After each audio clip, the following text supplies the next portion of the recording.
Hello students, स्वागत है आप सभी का पार्थ कोचिंग क्लासेस के ऑफिशियल यूट्यूब चैनल पर। आज हम लोग क्लास 12th के एक नए चैप्टर प्रिज्म को पढ़ेंगे। प्रिज्म के बारे में पढ़ेंगे और प्रिज्म द्वारा प्रकाश के अपवर्तन के बारे में पढ़ेंगे। तो सबसे पहले देखते हैं प्रिज्म क्या होता है। देखिए, प्रिज्म एक ऐसा समांग पारदर्शी माध्यम है जो किसी कोण पर झुके हुए दो समतल पृष्ठों से घिरा होता है।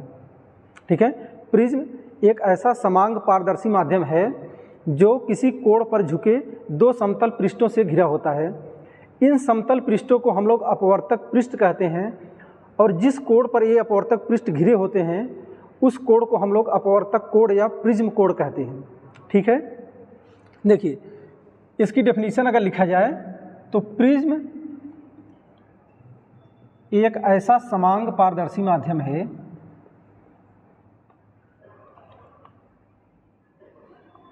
ऐसा समांग पारदर्शी माध्यम है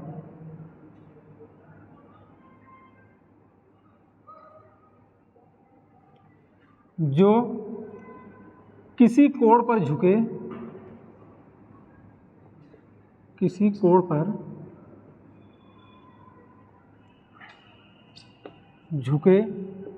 दो समतल पृष्ठों से घिरा होता है। दो समतल पृष्ठों से घिरा होता है, पृष्ठों से घिरा होता है। ठीक है, इन पृष्ठों को हम लोग बोलते हैं अपवर्तक पृष्ठ। इन पृष्ठों को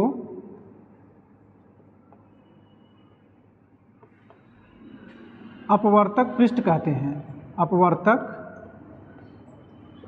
पृष्ठ, अपवर्तक पृष्ठ इंग्लिश में बोले तो रिफ्रैक्टिंग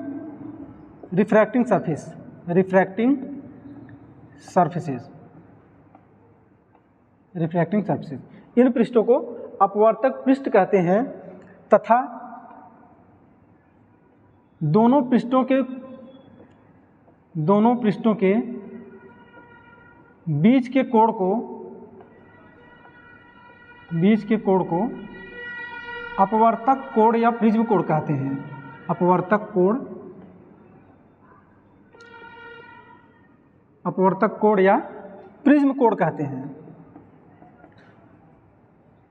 प्रिज्म कोण कहते हैं। ठीक है, तो प्रिज्म एक ऐसा समांग पारदर्शी माध्यम है जो किसी कोण पर झुके दो समतल पृष्ठों से घिरा होता है। इन समतल पृष्ठों को अपवर्तक पृष्ठ तथा इनके बीच के कोण को अपवर्तक कोण या प्रिज्म कोण कहते हैं। यहाँ पर एक वर्ड आ रहा है समांग पारदर्शी माध्यम। समांग का कहने का मतलब ये है कि ये जो पृष्ठ है इसका रिफ्रैक्टिव इंडेक्स या अपवर्तनांक हर जगह एक समान होगा। ऐसा नहीं है कि कहीं पर ज़्यादा या कहीं पर कम होगा, एक समान होगा। ठीक है, समांग का मतलब यही है, एक समान रिफ्रैक्टिव इंडेक्स का मीडियम। ठीक है, और पारदर्शी मतलब समझ रहे हैं जैसे कांच। ठीक है, तो प्रिज्म एक ऐसा समांग पारदर्शी माध्यम है जो किसी कोण पर झुके दो समतल पृष्ठों से घिरा होता है। इन समतल पृष्ठों को अपवर्तक पृष्ठ कहते हैं तथा इनके बीच के कोण को अपवर्तक कोण या प्रिज्म कोण कहते हैं। तो चलिए देखते हैं डायग्राम से प्रिज्म बनता कैसे है। तो इसका हम लोग पहले 3D डायग्राम बनाते हैं। ठीक है, 3D डायग्राम बनाने के लिए एक नॉर्मल से एक ट्रायंगल हम लोग बनाएंगे। ट्रायंगल के बगल में एक और ट्रायंगल बनाएंगे। ट्रायंगल के बगल में थोड़ा सा ऊपर एक और ट्रायंगल बनाएंगे। इसको मिला देंगे ऊपर ऐसे, इसको इधर से, इसको इधर से। हमको यहाँ पे दो सरफेस दिख रहा है, दो पृष्ठ दिख रहे हैं। एक पृष्ठ हमको ये दिख रहा है, ये वाला, और दूसरा पृष्ठ हमको ये दिख रहा है। ठीक है, यही दोनों पृष्ठ हमारे कैसे क्या हैं? अपवर्तक पृष्ठ हैं, प्रिज्म के अपवर्तक पृष्ठ हैं। और ये दोनों पृष्ठ जिस कोण पर झुके हैं, इसको हम लोग बोलते हैं अपवर्तक कोण या प्रिज्म कोण। ठीक है, अब देखिए प्रिज्म कोण आपका जरूरी नहीं है कि हमेशा ऊपर ही रहेगा।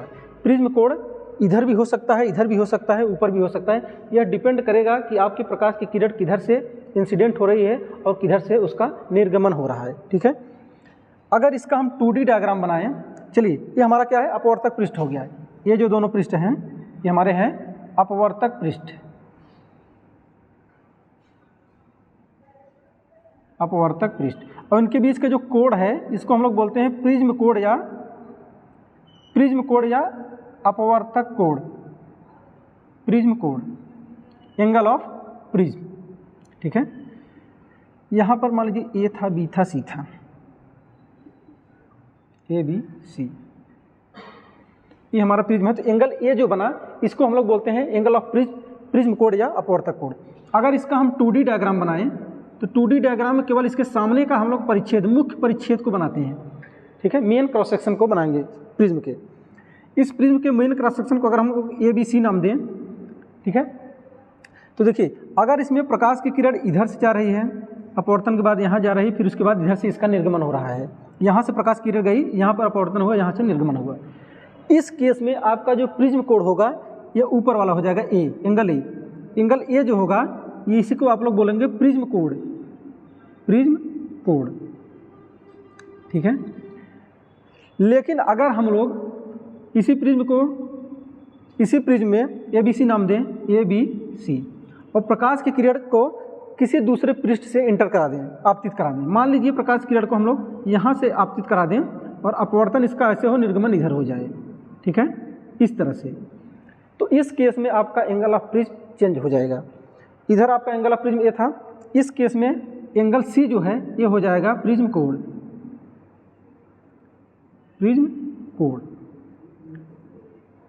मतलब ये है कि आपकी जो प्रकाश किरण जो प्रिज्म में से गुजरेगी वो किसी भी प्रिज्म के किसी भी शीर्ष के साथ जो भी कोण बनाती है उसी को हम लोग एंगल ऑफ प्रिज्म बोलते हैं, प्रिज्म कोण बोलते हैं। इतना समझ में आ गया? ठीक है, तो प्रिज्म किसे कहते हैं? प्रिज्म एक ऐसा समांग पारदर्शी माध्यम होता है जो किसी कोण पर झुके दो समतल पृष्ठों से घिरा होता है। इन समतल पृष्ठों को हम लोग अपवर्तक पृष्ठ कहते हैं तथा इनके बीच के कोण को अपवर्तक कोण या प्रिज्म कोण कहते हैं। अब प्रिज्म कोण हमेशा एक ही नहीं रहता, कोई डिफाइंड नहीं है कि ऊपर ही होगा या नीचे ही होगा, ठीक है। प्रिज्म कोण डिपेंड करेगा कि आपकी प्रकाश की किरण किधर से इंटर हो रही है, किधर से बाहर निकल रही है।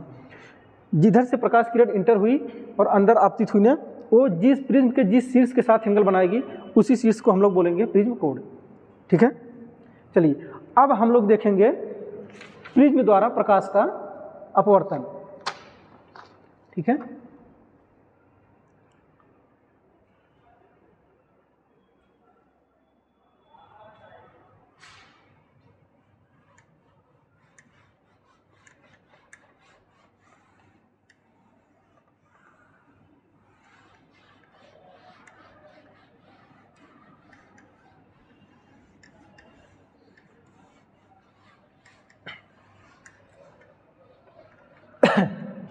आइए देखते हैं प्रिज्म द्वारा प्रकाश का अपवर्तन किस तरह से होता है।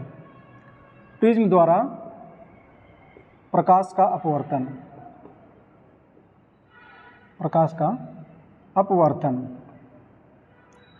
ठीक है, refraction of light through a prism. इसके लिए आपको, ठीक है, ये क्वेश्चन जो है आपके बोर्ड एग्जाम के लिए भी इम्पोर्टेंट है और आपके किसी भी कंपटीशन एग्जाम के लिए भी इसके जो फार्मूले हैं और जो न्यूमेरिकल इस पे होते हैं बहुत ज़्यादा इंपॉर्टेंट है। तो आइए देखते हैं प्रिज्म द्वारा प्रकाश का अपवर्तन किस तरह से होता है।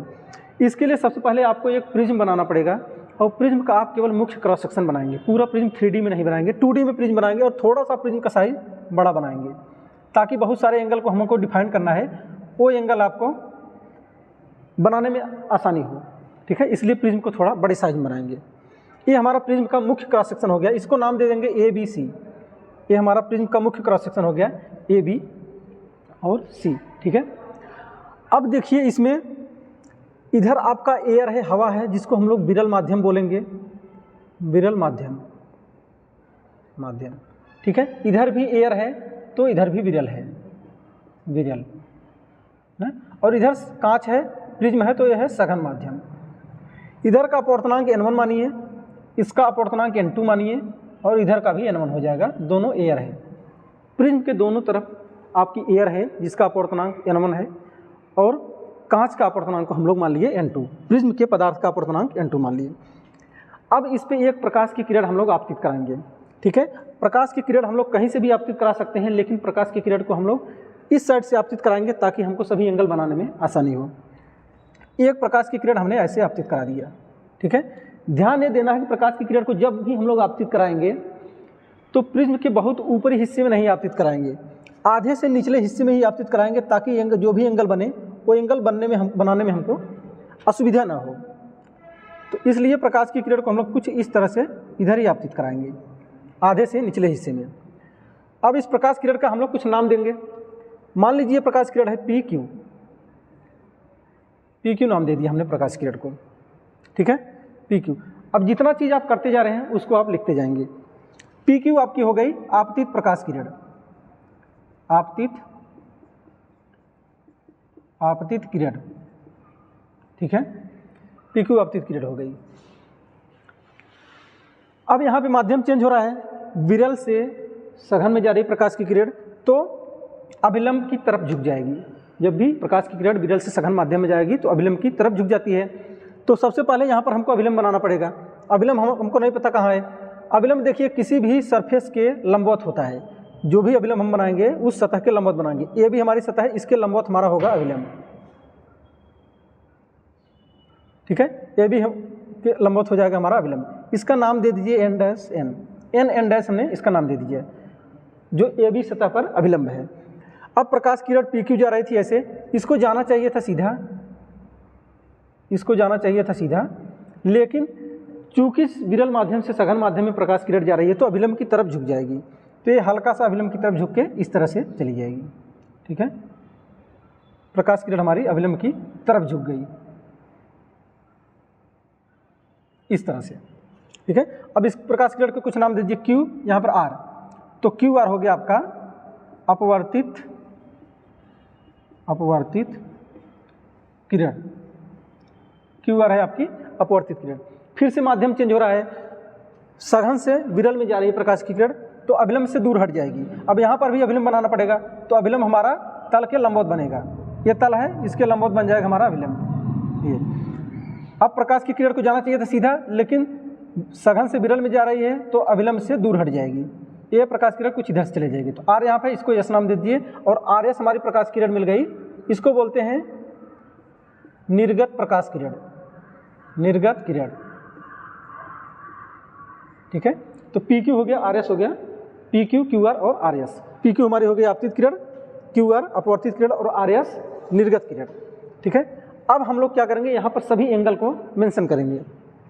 सबसे पहले प्रिज्म के कोण को एंगल मेंशन करेंगे। हमारा एंगल ए है प्रिज्म कोण, एंगल ए प्रिज्म कोण या एंगल ऑफ प्रिज्म, प्रिज्म कोण है एंगल ए, ठीक है। आपतित किरण और अभिलंब के बीच बने कोण को हम लोग आपतन कोण बोलते हैं और आई से रिप्रेजेंट करते हैं। ये हमारी आपतित किरण है, ये अभिलंब है, इसके बीच का कोण हमारा हो गया एंगल आई, क्या है, आपतन कोण, आपतन कोण, एंगल आई हो गया आपतन कोण, ठीक है। अपवर्तित किरण और अभिलंब के बीच हमारा अपवर्तन कोण होता है, तो ये अपवर्तित किरण है, ये अभिलंब है, इसके बीच के कोण को हम लोग नाम दे देंगे R1 और ये हमारा हो जाएगा अपवर्तन कोण, ठीक है। एक अपवर्तन कोण यहाँ R1 बना, इधर बन जाएगा R2। R1 और R2 क्या है, आपके अपवर्तन कोण हो गए। अब देखिए ये हमारी जो निर्गत किरण है, ठीक है, निर्गत किरण है ये भी हमारी अभिलंब के साथ कोण जो बना रही है, इसको हम लोग ई से रिप्रेजेंट करते हैं, ई से, और बोलते हैं एंगल ऑफ इमरजेंस या निर्गमन कोण, ठीक है। तो ई हमारा हो जाएगा, एंगल ई हो जाएगा निर्गमन कोण, निर्गमन कोण, ठीक है। इतना चीज़ को आपको मेंशन करना पड़ेगा कि क्या क्या है। आप चाहे तो इसको थ्योरी में लिखिए कि माना पी क्यू एक आपतित प्रकाश किरण है, क्यू आर उसका अपवर्तन होता है, उससे अच्छा है कि आप लोग शॉर्ट में इसको मेंशन कर दीजिए सभी को, ठीक है। अब हम लोग देखेंगे कि प्रकाश की किरण जो हम लोग आपतित कराए हैं उसका विचलन कितना हो रहा है। देखिए प्रकाश किरण पी क्यू हमने आपतित कराया, जाना चाहिए था सीधा, लेकिन फाइनली हमको जो फाइनल प्रकाश किरण मिली है ए मिली है, फाइनल रे मिली है, ए वाली मिली है। तो हम लोग देखेंगे इसका विचलन कितना हो गया। तो अगर हम ए वाला एंगल निकाल लें तो हमको पता चल जाएगा कितना इसका विचलन होगा। इसके लिए हम लोग इस प्रकाश किरण को थोड़ा सा पीछे बढ़ाते हैं, थोड़ा सा पीछे बढ़ा दिए। मान लीजिए ये पॉइंट हमारा आ गया एम, अगर ए वाला एंगल हम निकाल लें, ये ए वाला एंगल, तो इसी को बोलेंगे डेल एम, और यही हमारा होता है विचलन कोण, ठीक है।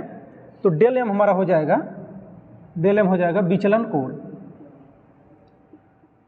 विचलन कोण। डेल ही, इसको डेल लिखते हैं ना, डेल। डेल हम बाद में निकालेंगे, मिनिमम डेविएशन होगा वो, ठीक है। डेल हम को बाद में निकालेंगे, अभी डेल लिखते हैं। ये हमारा हो गया विचलन कोण, ठीक है। अब हमको विचलन कोण निकालना है और इसके प्रिज्म के पदार्थ का अपवर्तनांक निकालना है। उसके लिए हम लोग क्या करेंगे, इस त्रिभुज को कंसीडर करेंगे, त्रिभुज MQR। हम जानते हैं किसी भी त्रिभुज का जो बहिष्कोण होता है उस आंतरिक दो कोणों के योगफल के बराबर होता है। तो अगर हम त्रिभुज MQR को बनाएं, त्रिभुज MQR में, ठीक है, तो त्रिभुज MQR हमारा कुछ इस तरह से बन रहा है, इस तरह से, ठीक है। ये हमारा हो रहा है डेल, ये M है, ये Q है, ये R है, ठीक है। अब देखिए शीर्षाभिमुख कोण बराबर होते हैं। अगर ये कोण I है तो इसके पूरा शीर्षाभिमुख कोण पूरा है, पूरा ये I होगा, ठीक है। ये अगर I है तो इसमें पूरा ये वाला यहाँ तक I होगा। अब I अगर है, ये पूरा भी I है, I में से R1 चला जाएगा तो इधर बच जाएगा I माइनस R1, तो ये वाला कोण आपका बन जाएगा I माइनस R1, ठीक है। और इधर कोण अगर पूरा E है तो इसका शीर्षाभिमुख कोण इधर वर्टिकली अपोजिट एंगल पूरा E होगा, E में से R2 निकल जाएगा तो बच जाएगा E माइनस R2, तो ये वाला कोण हमारा हो जाएगा E माइनस R2, ठीक है। अब यहाँ पर अगर हम विचलन कोण निकालें तो हमें पता है कि किसी भी त्रिभुज का बहिष्कोण एक्सटर्नल एंगल जो होता है दो इंटीरियर एंगल के सम के बराबर होता है। तो यहाँ से डेल आ जाएगा आपका I minus R1 plus E minus R2। थोड़ा सा अगर इसको सिंप्लीफाई करें तो डेल इक्वल टू हो जाएगा I प्लस E, और इन दोनों में से माइनस कॉमन ले लिए तो हो जाएगा R1 प्लस R2, ठीक है। इक्वेशन नंबर 1 इसको नाम दे देते हैं, ठीक है। अब देखिए ये आपका त्रिभुज QNR को कंसीडर करिए, त्रिभुज QNR, ये किसी भी त्रिभुज के सभी कोणों का योग 180 डिग्री होता है, ठीक है। तो अगर उसमें से एक कोण R1 है, एक कोण R2 है, तो तीसरा कोण जो होगा वो 180 में से घटा देंगे तो मिल जाएगा इन दोनों को, ठीक है। तो क्या करेंगे, त्रिभुज QNR में, QNR में क्या होगा, R1 plus R2 plus angle QNR, तीनों मिला के QNR, तीनों मिला के आपके 180 डिग्री होने चाहिए। तो अगर हम एंगल QNR में यहाँ से निकालें QNR, तो ये 180 में से घट जाएंगे दोनों, 180 माइनस R1 प्लस R2 हो जाएगा, ठीक है। हमने निकाल लिया एंगल QNR, ए वाला कोण निकाल लिया हमने, ए वाला, कितना हो गया। पहला स्टेप क्या है, आपको बहिष्कोण निकालना है डेल। दूसरा स्टेप क्या है, ये छोटा वाला एंगल आपको निकालना है, इधर वाला सामने वाला, जहाँ पर दोनों अभिलंब एक दूसरे को इंटरसेक्ट करें, प्रतिच्छेद करें, वो वाला एंगल आप निकाल लेंगे, इसका भी आपको काम लगेगा। अब हम कंसीडर करना है ये वाला त्रिभुज बड़ा वाला AQNR, इस त्रिभुज को कंसीडर करिए। और किसी भी त्रिभुज के चारों कोणों का सम 360 डिग्री होता है, हमें अच्छे से पता है, ठीक है। तो हम चतुर्भुज किसको कंसीडर करेंगे, चतुर्भुज AQNR में हमें पता है चारों कोणों का योगफल 360 डिग्री होगा, जिसमें से ये वाला कोण आपका जो है AQN आपका 90 डिग्री है, क्योंकि अभिलंब और पृष्ठ के बीच का बना कोण 90 डिग्री है। और यहाँ से ARN भी 90 डिग्री है, ये भी आपका अभिलंब और पृष्ठ के बीच बना कोण है। तो हम सबका अगर नाम लिखें तो एंगल A प्लस एंगल, इसका नाम लिख रहे हैं AQN, एंगल AQN प्लस इसका नाम लिखिए एंगल N, मान लीजिए QNR, एंगल QNR प्लस ये वाला एंगल का नाम है एंगल ARN, एंगल ARN, सबका योग आपका 360 डिग्री आना चाहिए, 360, ठीक है। अब देखिए एंगल A को ऐसे ही रहने दीजिए, AQN ये आपका 90 डिग्री है, 90 प्लस QNR का मान हमने यहाँ निकाला है, इसको रख देंगे 180 माइनस R1 प्लस R2, और प्लस ARN का मान 90 डिग्री है, बराबर 360। अब देखिए 90 प्लस 180 मिलकर 360 होंगे, 360 से 360 कट जाएगा, आपका यहाँ से मिल जाएगा एंगल A माइनस का R1 plus R2 equal to 0, और यहाँ से हम निकालेंगे एंगल A हमारा आ जाएगा R1 plus R2, angle R1 plus angle R2, ये हमारा आ गया इक्वेशन नंबर 2। ठीक है, हमने एंगल ए निकाल लिया। एंगल ए निकालने का फार्मूला क्या है? R1 plus R2। R1 plus R2 से हम लोग एंगल ए प्रिज्म कोण निकाल लेंगे। ठीक है, यहाँ तक हो गया। ठीक है, अब देखिए इस R1 प्लस R2 का मान अगर हम समीकरण 1 में रख दें तो हमारा डेल का जो फार्मूला है I प्लस ई और ए के टर्म में आ जाएगा। तो लिखते हैं समीकरण 1 में मान रखने पर समीकरण 1 में मान रखिए तो डेल हमारा मिल जाएगा। डेल मिल जाएगा आपको I plus E minus R1 plus R2 का मान यहाँ से रख रहे हैं एंगल ए के बराबर, I plus E minus angle A. ये फार्मूला आपको याद रखना है, क्वेश्चन कराते समय बहुत ज़्यादा इसकी ज़रूरत पड़ेगी। डेल इक्वल टू आ गया I प्लस ई माइनस ए। ठीक है, अब देखिए ये तो हमारा विचलन कोण आ गया। डेल क्या है? विचलन कोण, कि प्रकाश की किरण जो हम लोग आपतित कराए थे अपने रास्ते से कितना विचलित हुई है। अब हमको अगर ये चीज़ निकालने की न्यूनतम विचलन कितना होगा, मतलब किस एंगल पर प्रकाश की किरण को आपतित कराएं कि हमको जो है विचलन न्यूनतम प्राप्त हो। तो उसके लिए केस क्या है? जब न्यूनतम विचलन तब प्राप्त होता है जब ये अपवर्तित प्रकाश किरण जो है प्रिज्म के आधार के समांतर हो जाती है। ठीक है, तो लिखेंगे कि न्यूनतम विचलन के लिए, न्यूनतम विचलन की स्थिति में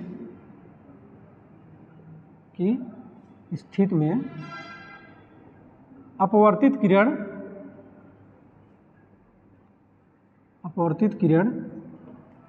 का नाम क्या है? QR। ये जो QR है प्रिज्म के आधार BC के समांतर होती है। ठीक है, हमको न्यूनतम विचलन चाहिए। न्यूनतम विचलन के लिए अपवर्तित किरण जो है QR वह प्रिज्म के आधार के समांतर हो जाएगी। जब ही अपवर्तित किरण प्रिज्म के आधार के समांतर होगी तभी हमको न्यूनतम विचलन प्राप्त होगा। ठीक है, इस केस में जो I होता है आपतन कोण वह एंगल E के बराबर हो जाता है निर्गमन कोण के, और R1 जो होता है वह R2 के बराबर हो जाता है। ठीक है, और जो डेल होगा उसको हम लोग बोल सकते हैं डेल M, मतलब कि न्यूनतम विचलन। ठीक है, इसको हम लोग बोल सकते हैं न्यूनतम विचलन। अब हम क्या करेंगे, ये समीकरण 2 था, इसको समीकरण 3 अगर हम माने। ठीक है, समीकरण 2 से और समीकरण 3 से I और R का मान हम लोग निकालेंगे, स्मॉल I और स्मॉल r का मान। ठीक है, तो समीकरण पहले 2 से R का मान निकाल लेते हैं। समीकरण 2 में एंगल ए बराबर है R1 प्लस R2, तो हम लोग R1 बराबर R2 बराबर R लिख सकते हैं क्योंकि हमें न्यूनतम विचलन की स्थिति देख रहे हैं। ठीक है, तो हो जाएगा angle A equal to R plus R equal to 2R। तो यहाँ से R अगर हम निकालें तो एंगल ए बाई 2 आ जाएगा। न्यूनतम विचलन के लिए अपवर्तन कोण आ गया प्रिज्म कोण का आधा। ठीक है, अब हम समीकरण 3 से I का मान निकालेंगे। समीकरण 3 में हम क्या रखेंगे? I बराबर E रखेंगे ना, दोनों की जगह I रख दीजिए। E जहाँ है वहाँ भी I रख दीजिए, जहाँ I है वहाँ I रहने दीजिए। तो डेल हमारा जो हो जाएगा वो डेल M हो जाएगा, बराबर हो जाएगा I plus I minus angle of A। ठीक है, I 2I हो जाएगा ना, तो डेल M बराबर हो जाएगा 2I minus angle of A। न्यूनतम विचलन कोण कितना आ गया? 2I minus A। यहाँ से अगर हम I निकालें तो आ जाएगा del M plus A by 2। ये आपका आ गया I और R हमारा आ गया है। अब हम लगाएंगे स्नेल का नियम और हम निकालेंगे प्रिज्म के पदार्थ का अपवर्तनांक। ठीक है, चलिए इतना आप लोग स्क्रीनशॉट ले सकते हैं। उसके बाद हम प्रिज्म के पदार्थ का अपवर्तनांक निकालने के लिए स्नेल का नियम इसमें लगाते हैं। ठीक है,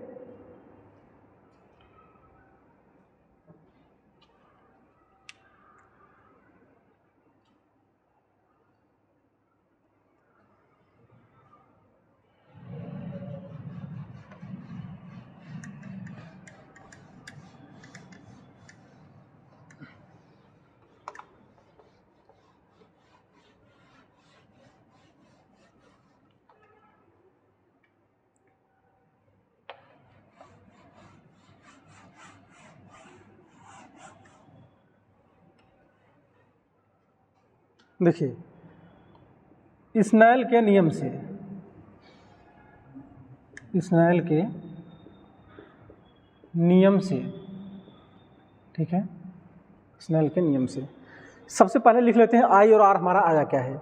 स्मॉल आर आया है एंगल ए का आधा, ठीक है, और आपका आई आया है del M plus A by 2, ठीक है, ए आया है। तो स्नेल के नियम से हम जानते हैं sine I by sine R बराबर होता है n2 बाई n1। चूँकि n1 वायु का अपूर्णांक है, इसको हम लोग 1 मान सकते हैं, तो यहाँ n2 सीधा सीधा लिख सकते हैं। तो n2 आपका आ जाएगा sine I by sine R, ठीक है।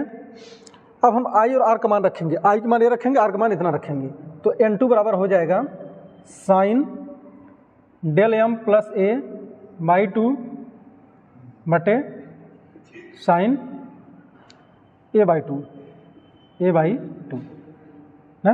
n2 मतलब कांच के उसका प्रिज्म के पदार्थ का अपूर्णांक। अगर प्रिज्म के पदार्थ के अपूर्णांक को सीधा सीधा n माना जाए तो n बराबर हो जाएगा साइन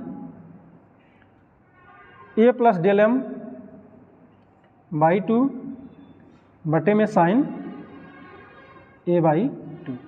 ये आपका आ गया प्रिज्म के पदार्थ का अपूर्णांक का सूत्र, वेरी वेरी इंपॉर्टेंट, ठीक है। n equal to sine A plus del M by 2 upon में साइन ए बाई 2, ये है आपके प्रिज्म के पदार्थ के अपूर्णांक का सूत्र, ठीक है।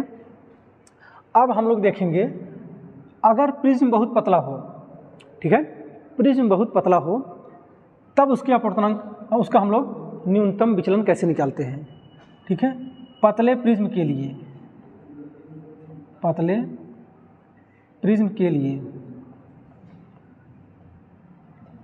पतले प्रिज्म की डेफिनेशन ये है कि एंगल ऑफ प्रिज्म जो है वो 5 डिग्री या उससे कम होता है, तो हम लोग उसको बोलते हैं पतला प्रिज्म, ठीक है। एंगल ये कितना होना चाहिए, 5 डिग्री या उससे लेस अगर है तो उसको हम लोग बोलते हैं पतला प्रिज्म, ठीक है। इसके लिए अगर हम निकालें, अगर देखिए एंगल बहुत छोटा रहता है तो साइन थीटा को हम लोग थीटा बोल सकते हैं ना। यदि थीटा क्या है, बहुत छोटा है, तो हम जानते हैं साइन थीटा को लिख सकते हैं थीटा। तो इसलिए sine del M plus A by 2 को हम लोग क्या लिख सकते हैं, सीधा सीधा del M plus A by 2 लिख सकते हैं, ठीक है, ये लिख सकते हैं अपन ना। और साइन ए बाई 2 को क्या लिख सकते हैं, सीधा सीधा ए बाई 2 लिख सकते हैं। तो अब जो अपूर्णांक का सूत्र होगा तो ये है ना, sine del M plus A by 2 की जगह इतना लिख देते हैं, del M plus A by 2 और बटे में ए बाई 2 लिख देते हैं। अब 2 से 2 आपका कैंसिल होगा, ए का मल्टीप्लाई इधर करिए तो एन ए आ जाएगा equal to del M plus का ए, ठीक है। डेल एम अगर हम निकालना चाहें तो एन ए माइनस ए हो जाएगा, यहाँ से ए अगर कॉमन लेंगे तो डेल एम आ जाएगा, ए कॉमन ले लीजिए एन माइनस 1। ये आपका है किसी भी पतले प्रिज्म के लिए न्यूनतम विचलन का सूत्र, ठीक है। पतले प्रिज्म के लिए न्यूनतम विचलन का सूत्र ए लगाएंगे, del M equal to A bracket में एन माइनस 1। और प्रिज्म के पदार्थ का अपूर्णांक अगर निकालना हो तो हम लोग ये वाला सूत्र लगाएंगे, ठीक है। ये आपका है angle of prism, del M न्यूनतम विचलन, ठीक है, बाकी सब पता है, साइन है साइन थीटा, ठीक है। इतना हो गया। चलिए अब हम अगले पार्ट में, इसके वीडियो के अगले पार्ट में देखेंगे प्रिज्म से संबंधित जितने भी न्यूमेरिकल हैं बोर्ड से लेकर, ठीक है, कंपटीशन एग्जाम में जितने भी आए हैं सभी को हम लोग कवर करेंगे, ठीक है। आज के लिए बस इतना ही, धन्यवाद।